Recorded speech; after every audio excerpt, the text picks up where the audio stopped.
Hello and welcome to episode 172 of the Daily Sales Message, where every single day I share a piece of simple and actionable advice that's designed to help you feel more confident and sell more stuff. In this episode, we're talking about seller's remorse. Now, you might be familiar with buyer's remorse, where somebody buys something, then they regret it because maybe they were talked into it or something like that, but they buy something and then, not sure, and they might ask for a refund or leave a bad review, or they're just not happy ultimately. That's buyer's remorse. What about seller's remorse? Seller's remorse is interesting. It does happen.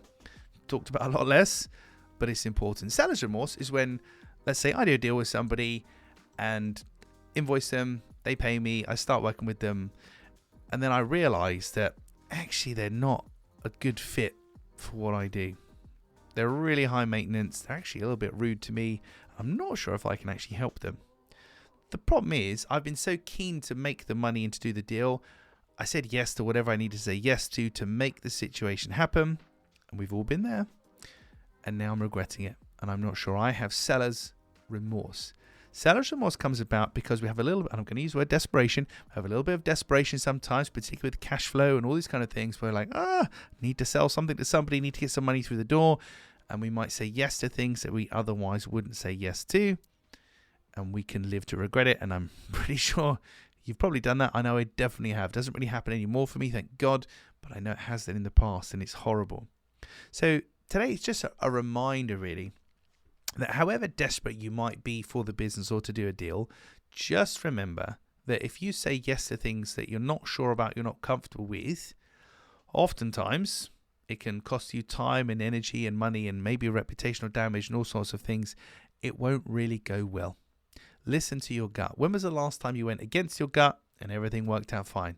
Doesn't really happen, does it?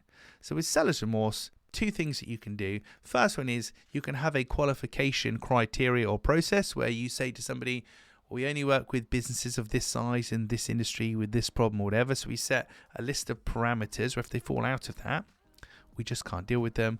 Or we can just politely decline to work with somebody.